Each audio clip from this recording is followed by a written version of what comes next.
Welcome back to our channel. ரீசெண்டாக தமிழ் டப்பிங்கோட வெளியே வந்திருக்கிற ஒரு Telugu moto sports drama movie தான் பைக்கர்.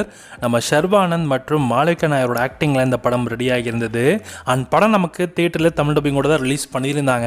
எல்லாருமே பார்த்துருக்க மாட்டீங்க. ஸோ ஏன்னா ஸ்கின்ஸ்க்குமே கம்மியாக தான் கொடுத்துருந்தாங்க. பைக்கர் தமிழ் வெர்ஷனுக்கு அந்தளவுக்கு பெரிய ஸ்கின் கவுண்ட் கிடையாது.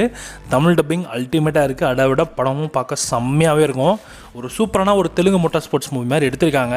ரெகுலராக இவங்க வந்து தெலுங்கு கமர்ஷியல் அந்த மாதிரி ஸ்டைலில் போகாமல் அந்த மோட்டோ ஸ்போர்ட்ஸ்க்குன்னு அந்த ஒரு தனி இதே வந்து அழகாக சூப்பராக டெம்ப்ளேட்டை சூப்பராக செட் பண்ணி செம்மையாக எடுத்திருக்காங்க. செம்மையாக இருந்துச்சு.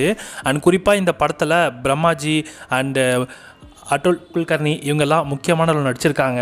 ராஜசேகர் தான் இந்த படத்தில் ஷர்வானந்துக்கு அப்பா கேரக்டரில் வந்திருக்காரு. அண்ட் அவரோட போர்ஷன்ஸுமே ரொம்ப நல்லாயிருக்கும், இன்ஸ்பைரிங்காகவும் இருக்கும். ஸோ இந்த படத்தோட தமிழ் வெர்ஷன் உங்களுக்கு இப்போ நெட்ஃப்ளிக்ஸ்லுமே ப்ரீமியர் ஆக போகுது.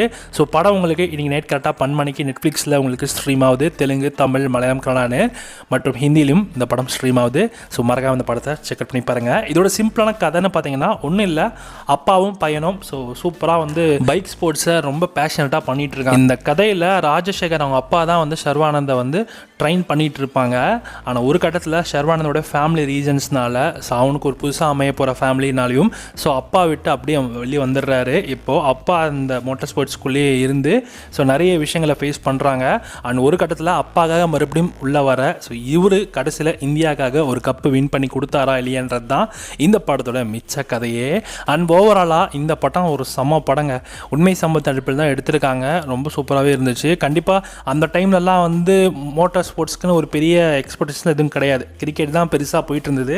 இந்த ஸ்போர்ட்ஸை கண்டுக்காமலே இருந்தாங்க. பட் இதுவும் ஒரு ஸ்போர்ட்ஸ் தான், நம்ம ஊர்லேயும் சாம்பியன்ஸ் இருக்காங்கன்னு ஸோ இந்த படத்தில் தெளிவாக காட்டியிருப்பாங்க.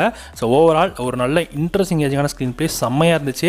ஷர்வானந்த லுக்கே செம்மையாக இருந்துச்சுங்க. லாஸ்ட்டாக அந்த படங்களில் இந்த படம் நல்லா இருந்துச்சு. லாஸ்ட்டாக நீங்கள் ஒரு தெலுங்கு காமெடி மூவி பார்த்துருப்பீங்க, அதை விட இந்த படம் சூப்பராக இருக்கும். இந்த ஜேர்னுக்கு எது மாதிரி செம்மையாக செட் பண்ணிக்கலாம். கண்டிப்பாக நீங்களும் ட்ரை பண்ணி பாருங்கள். இது வந்து என்னோட ஹைலி ரெக்கமெண்ட் மூவி. கண்டிப்பாக நீங்கள் மறக்காமல் செக் பண்ணி பாருங்கள். நெட்ஃப்ளிக்ஸில் தமிழ் டப்பிங்கோட எனக்கு கரெக்டாக 10 மணிக்கு ப்ரீமியர் ஆகுது. கண்டிப்பாக படம் பார்த்துட்டு எப்படி இருக்குன்னு சொல்லுங்கள். இந்த படத்துக்கு SRS ரேட்டிங்ஸ் 5க்கு 4.5 கொடுக்கலாம்.